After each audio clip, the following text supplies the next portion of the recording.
प्रभु को सोने नहीं देते हैं। रात हुआ दिन हुआ हमेशा नारायण नारायण कह करके हमारे प्रभु अगर सो रहे हैं तो जगाने का काम करते हैं। तो सबसे पहला दुश्मन वो नारद है। बता रहे हैं पहला दुश्मन नारद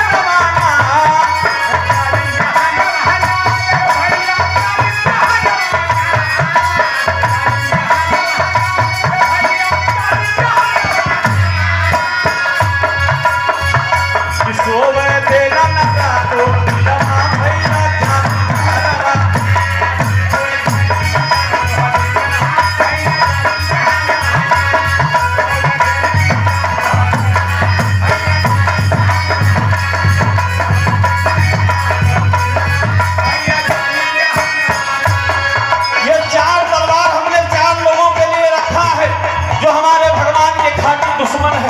पहला दुश्मन नारद और दूसरा दुश्मन वो विप्र बता रहे हैं क्या? दूसरा दुश्मन द्रौपदी बाटे हर जाई, द्रौपदी बाटे हर जाई,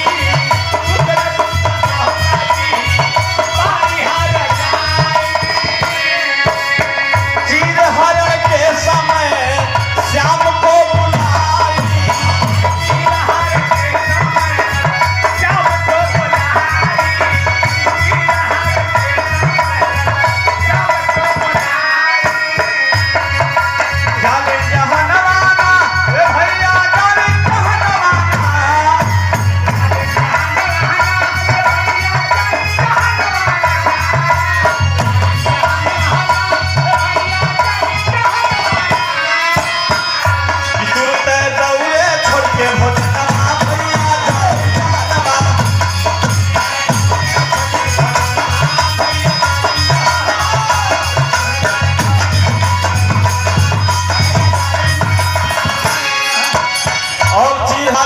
भोजन पर बैठे थे और जब द्रौपदी ने आवाज लगाया हमारे प्रभु को भोजन छोड़ करके भगना पड़ा, इसलिए दूसरा तलवार जो है हमने द्रौपदी के लिए रखा है।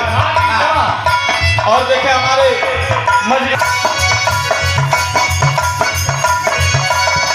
तीसरा दुश्मन बाटे है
रखा है। इतने गाढ़े में हमारे प्रभु का वाहन किया, हमारे प्रभु को मजबूर होकर के हम फाड़ करके निकल के प्रहलाद को बचाए। उस समय हमारे प्रभु को कितनी पीड़ा हुई होगी ये हम जानते हैं, इसलिए तीसरी तलवार हमने प्रहलाद के लिए रखा है। और चौथी तलवार बताओ थमका। चौथा दुश्मन बाटे वो है कुंती का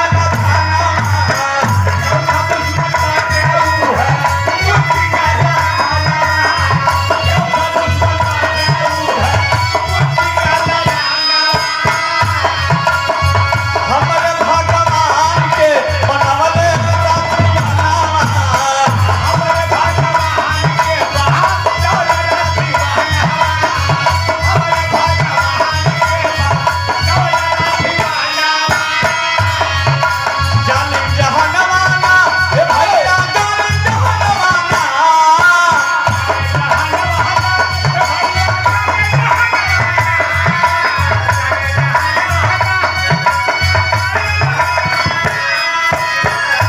टका कब देखले पर गरदनवा भैया जाने जहनवा